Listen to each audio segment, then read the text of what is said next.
Hi folks, Rudy Green here. Welcome to the fifth and final video of my series where we compare stories that Forrest Fenn published in his books with earlier versions that were published in a Montana newspaper. This story you will know as The Dude from the book Too Far to Walk. I don't think it is as consequential as the other stories simply because of the fact that it appears in a book that was published after the chase was launched, and therefore we always have to consider the hypothetical that if Forrest had passed away in 2010, the only materials that we would have for solving the poem would be the Thrill of the Chase book. And so I weight those edits a little stronger and kind of dived into them a bit more, but just for consistency, I want to cover all of the stories that were previously published. So we'll get into that one here. I didn't actually review it as much as I did the other ones just because I don't think it's as consequential. So this will kind of be me going through it for the first time since I created this document. And of course, as before, you can look in the description and you'll see a link to the PDF comparing the documents so that you can follow along or just look at it yourself and draw your own conclusions. These are just my opinions. So I'm going to pop that document up. And let's jump on in. Just with, looking at it as an overview here, we can see that there's a lot of little edits. And let's see if there's anything interesting about what Forrest changed between these documents. Just as an overview of the story, this is a story where Forrest and Skippy and Donnie Joe combine forces to create the Dude, which is a motel in West Yellowstone. Many of you have been to West Yellowstone and have taken pictures there. I have too. And at the end of this story, Forrest relays this anecdote about Ronald Reagan visiting the Dude and staying in room number 4 and getting locked out of room number 4. I think some searchers have tried to dig into that to see if they could verify that story. As I recall, that anecdote is only from Forrest. There was a convention or whatever that happened there, governor's conference, but I don't think that there was anybody else that could verify this locked out of the motel story. But let's jump in and see what changes were made to the text. Forrest adds the state, specifies Montana. It's not really interesting.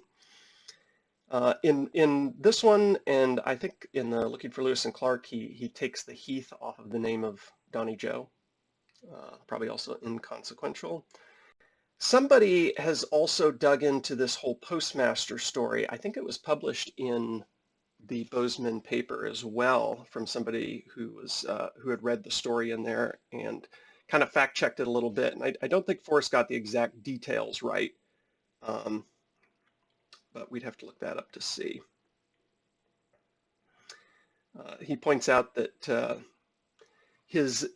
Donnie's mother had the second indoor go-away flush toilet, which we would just call modern plumbing, I would imagine.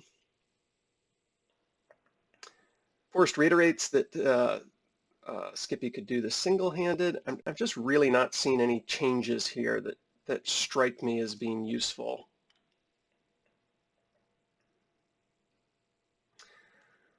He adds the line, Donnie didn't have any money either, but he had plenty of self-confidence and promised to supervise something. While this was occurring, Forrest was still working as a pilot in the Air Force. Of course, in The Thrill of the Chase, we see, the specific stories from his year, or maybe even 2 years, I don't recall now, in Vietnam. But that's just a fraction of his entire career. We know that he was stationed in Germany and also taught, as he mentions in the story, in Arizona. He suggests here that his brother brought him into the deal because he had money. There's a change in the capitalizations of saving stamps where he changes those to lowercase, something I have been documenting and will be commenting on later. And then he explains how those saving stamps worked to, help the country. It was his idea to name the motel The Dude. And the reason for that is he wanted the cowboy sign out front because we wanted tourists to be able to see it from blocks away. We wanted to be the most expensive hotel in town. And then he tells the story of West Yellowstone, Ronald Reagan, and Ronald Reagan sneaking in through the bathroom window. That's really it that's in there. I don't think there's much more on the second page other than mentioning that when he comes to West Yellowstone, he tries to stay there, in particular in room number 4. I think some other searchers have tried to stay in room number 4 too. So as I expected, obviously I had gone through this when I was creating the comparisons, but nothing really jumped out to me at the time, and nothing really jumps out to me now sort of reviewing it. So I don't think that the edits here tell us anything specific or hint to anything specific that would help solve the poem. But, now you have the PDF and you can check it out for yourself. That concludes the 5 video series that I've made on these different comparisons. I'm going to do one more that will be a summary of the 3 Thrill of the Chase stories, those being the Totem Cafe Caper, the Looking for Lewis and Clark, and the second half of the Flywater story.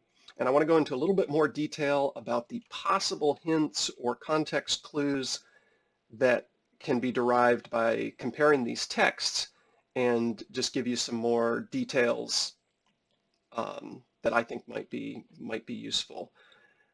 So that'll be coming. I'm also going to look up Rumblings and Ramblings. One of the commenters pointed out that that story has an early version of the Flywater account as well. It might be interesting just to compare all 3 of those, because then we could see a real progression over time of how these stories have changed. So thanks for watching, and I'll be posting more soon.